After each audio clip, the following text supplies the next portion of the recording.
Hello, everybody. Thank you so much for coming. I know there's lots of very interesting competing talks going on. So this is going to be a little bit of a different talk for me. For those that know me, I can often be quite an angry activist. Today, I'm going to be taking a slightly less angry activist approach, although I'm sure it will shine through. I want to talk about the history of the Five Eyes, how they were founded, how we got to where we are today. Now, obviously, that's a huge amount to cover, and we've got half an hour. So I'm really going to be focusing on the initial beginning of it, the foundations.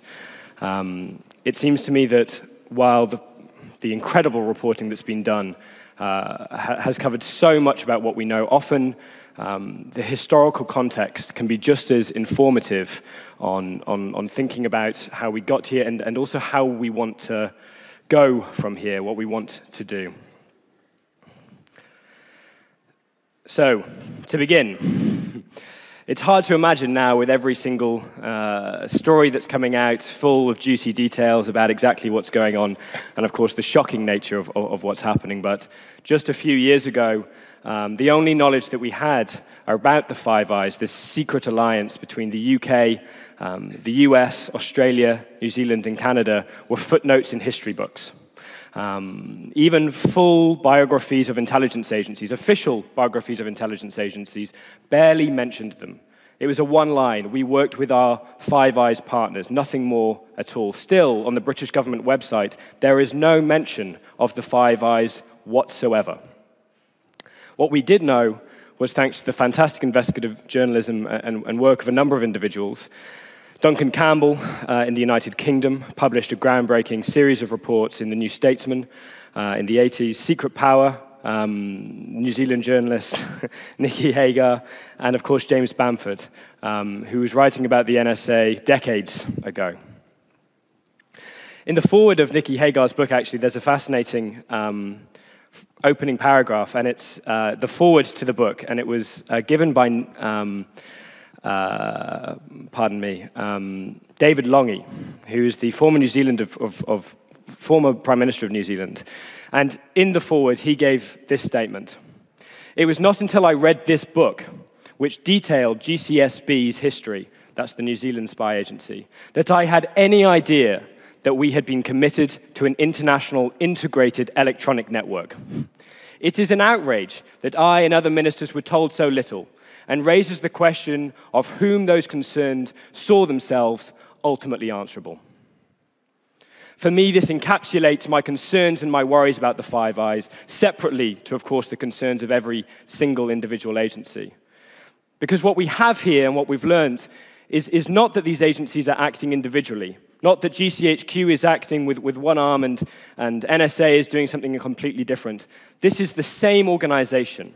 This is one single integrated agency whose history now lasts 70 years, almost entirely unbroken. Now, if you read these books, which I've been rereading recently, because that's how I spend my weekends, and it's fascinating for me to look back and see how little has changed, actually. You'll see here, the top left-hand corner, Chicksands. The same bases are being used as were reported 30 years ago that were created 50 years ago. The same techniques, undersea cable monitoring, has existed since we've had cables. The first location of the British spy agency's office in the UK was in the post office because they ran the telegram network. It was at this point that those cables were being intercepted. Even undersea cables were being intercepted, thanks to the USS Jimmy Carter and a number of others. And this intelligence cycle that was included in James Bamford's book in the early 80s about what's going on, the planning requirements, collection, analysis, processing, production, and dissemination, has been tweaked, but not by much. The fundamentals remain the same. Now, of course, since that time, we've had more whistleblowers. Thomas Drake and Bill Binney have shared so much about what they knew, blew the whistle on the concerns that they had, and have suffered as a result. And while we must thank and celebrate Edward Snowden, we must also remember everyone that came before him. But what Snowden has allowed us to do is clearly, as a country, we're incapable of understanding things unless they're on PowerPoint presentations. Edward Snowden gave us the material. He gave us the tools to confirm what many of us already feared. That the Five Eyes are spying on us all, and in large part it's thanks to Emperor Alexander. He said, collect it all, tag it, store it, and whatever you want, go searching for it. So to the historical context, because it doesn't begin with General Alexander, and I hope it doesn't end there either. It begins with this man. I don't know if anyone recognizes him. Shout out, I can't quite see anyone. Alan Turing, absolutely. So Alan Turing did a number of things, including helping break the Enigma cipher and played a key role in the development of many computing technologies. What many people don't know is that he was also somewhat responsible for the creation of the Five Eyes. In 1942, he was sent across to the US. At this point, war was still raging, and the US was now involved. And he landed at Ellis Island. He was there for a 2-month trip. But he arrived without any papers and without any documentation, and quite quickly, this eccentric character was detained. And he was held there as he tried to enter all these secret military locations saying, I need to talk to the boss. It quickly became apparent that there was a big problem between how the UK and the US were sharing intelligence and the procedures and rules that they had in place. So after 2 months of not getting the information that he needed, the first that we're aware of series of exchange of letters and correspondence began happening to create the first bilateral relationship between the UK and the US. Now, what we need to remember at this point is that the intelligence agencies that we have today are a creation of World War II. They didn't exist before in any kind of similar form. Colonel Friedman, who is one of the most famous US cryptographers, wrote a biography. And part of what I've been doing over the last 6 months to a year is finding every single book that's completely out of print, but that was published at some point to get some of this historical context and bring it back to all of our knowledge. And he said that when he joined what was the earlier versions of NSA, there were only 4 people in 1917 who had any idea of code breaking who were employed by the US federal government, anywhere in the army. 4 people. At that point, the main War Department was still publishing their code and ciphers on a commercial printer with absolutely no security classification on them. NSA has grown from this to almost 100 years later into the largest spying machine in the world.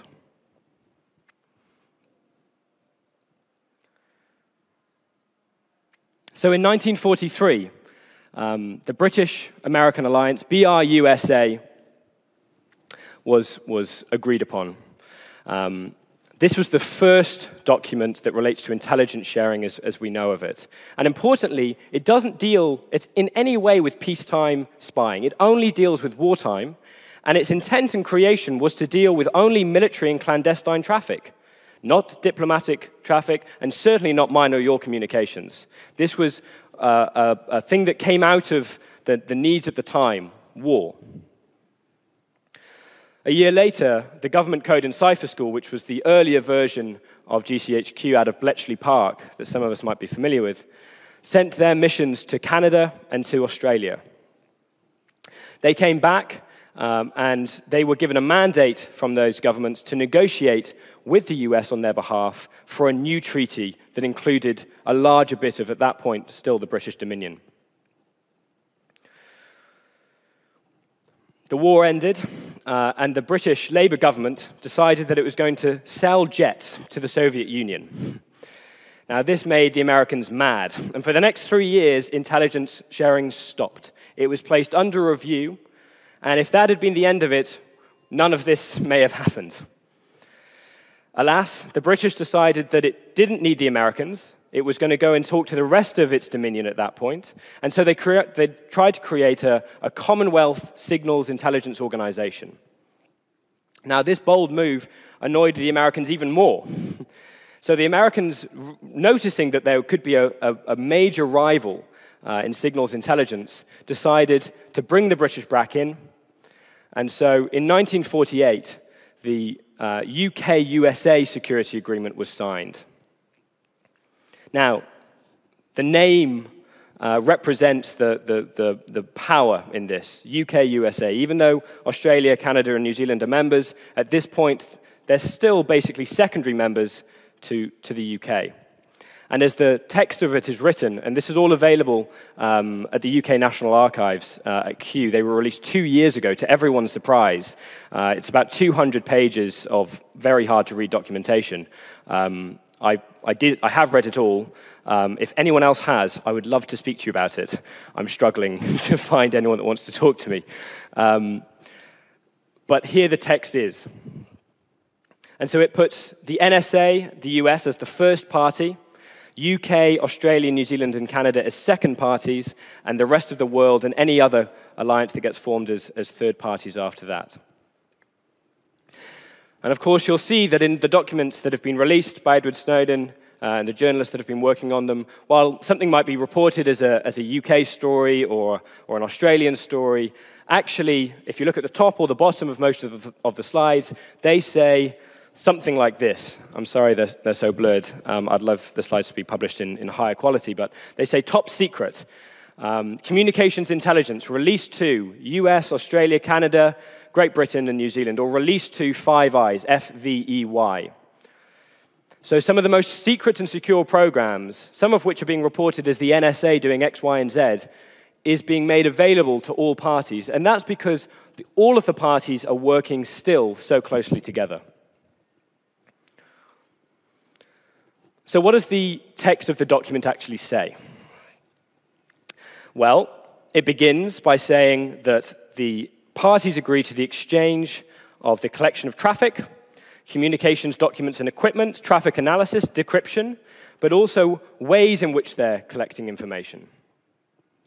So for anyone that's read any spy books before or was vaguely interested in the intelligence agencies, this is an anathema to everything that certainly I thought the intelligence agencies did, i.e. operating on a need-to-know basis. We don't share any information with anyone, even within the organization that we're all working for, unless we strictly need to.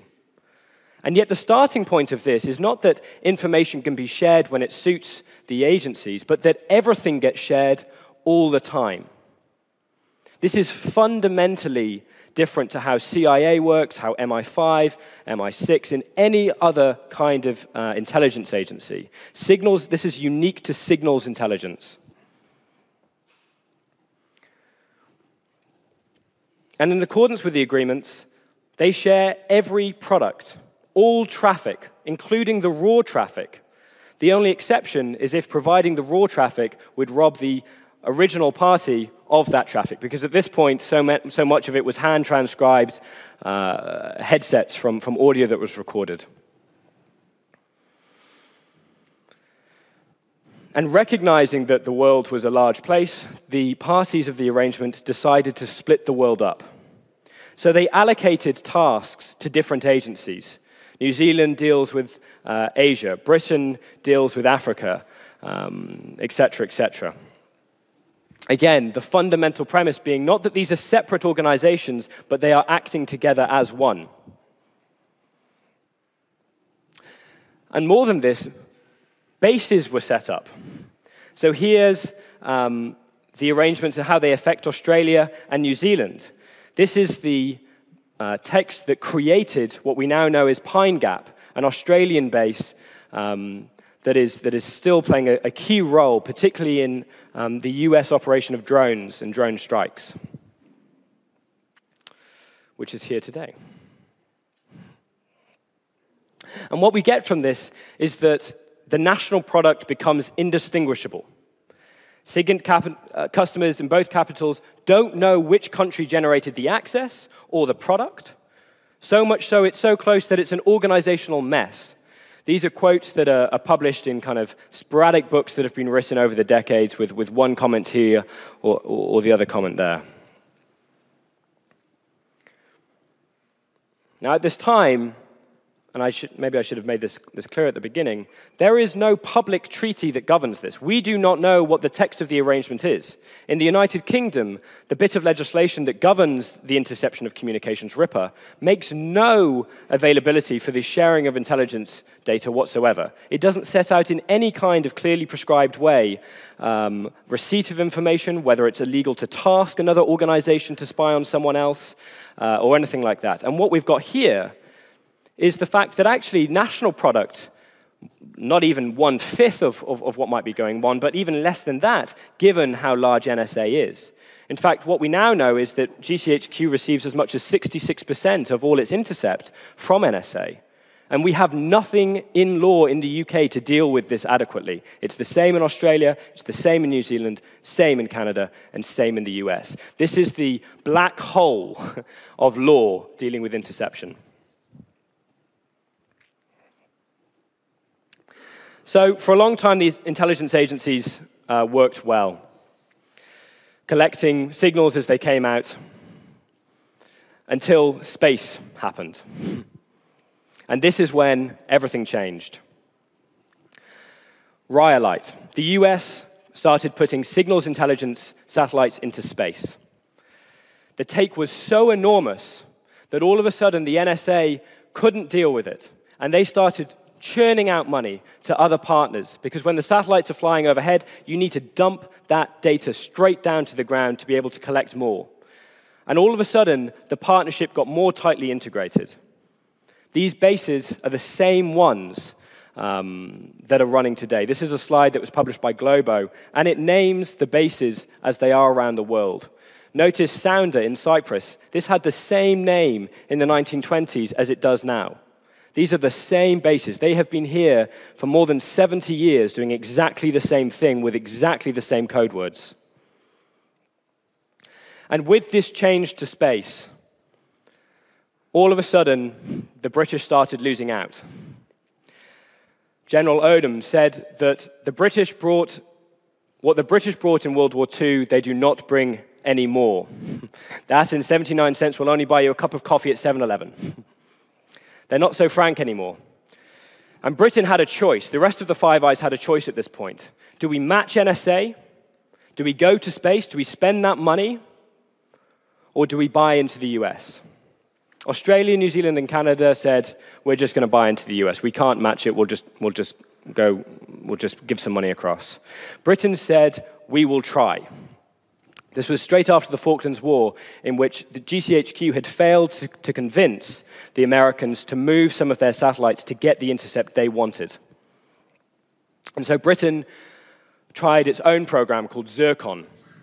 Duncan Campbell again exposed this, and I've just found out that he's put all his videos of the series of television shows that he produced at the time called Secret Society online. They're on Vimeo.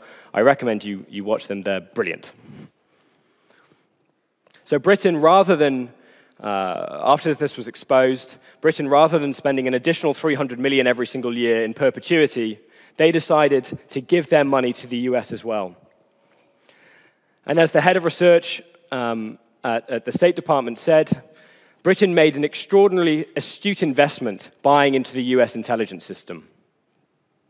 This was the next point in which everything changed, because no longer was there even any idea of partnership on this. This was paying tribute to the US. They had now spent more money than they get in a year and given it to the US. They were now locked in financially. And this has, of course, continued. I'm not going to go into detail about the revelations that we've learned about. There's enough to read on it, but one of the largest UK interception programs, Tempora, under Mastering the Internet, has 300 analysts from GCHQ sitting there and 250 NSA analysts. They're still collaborating out of joint facilities in embassies, at staterooms. And CSEC and the Tailored Access Operations Unit at NSA are working very closely together to continue. In fact, we've got to the point now in which when you get a GCHQ badge, you also get access to the NSA lunchroom. It is so integrated that they needed the canteens to be the same. Now, just because that's the case does not mean that they always work together well. and particularly pertinent to Germany, does not mean that they've agreed not to spy on each other. Now, everyone repeats this as kind of common accepted knowledge. In Germany particularly, the government has been going to the US saying, we want into the Five Eyes arrangement no spy pact. There's no such thing. There's no such thing. There's nothing in the original text to support it, not a hint of it. They spent 7 pages working out if someone creates a new product, which countries do you patent it in? 7 pages.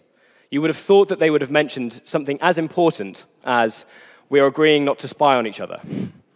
But there's nothing there. And the last 70 years gives us plenty of examples that we can rely on to show that NSA is spying on GCHQ, GCHQ is spying on the Canadians are spying on the Americans. It's not there. And I've spent the last 3 months writing a paper to really try and put this myth to rest. And just as I was finished, both Michael Hayden and President Obama made my life much easier when they confirmed that there is no country that we have a no-spy agreement with. Nevertheless, the paper is going to be published next week, and I hope you'll enjoy reading the additional background.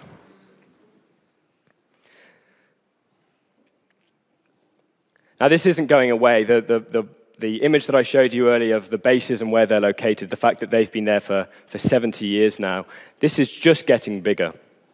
This was a map that was published in the Danish newspaper that shows where GCHQ, NSA, and the rest of the Five Eyes have their accesses. Now, this isn't going to be all of them. This gives you a hint. And rather than bases, what they're now looking at is covert, clandestine, and cooperative accesses. They're hacking infrastructure right the way around the world to divert traffic, to reroute it to different places where they can collect it.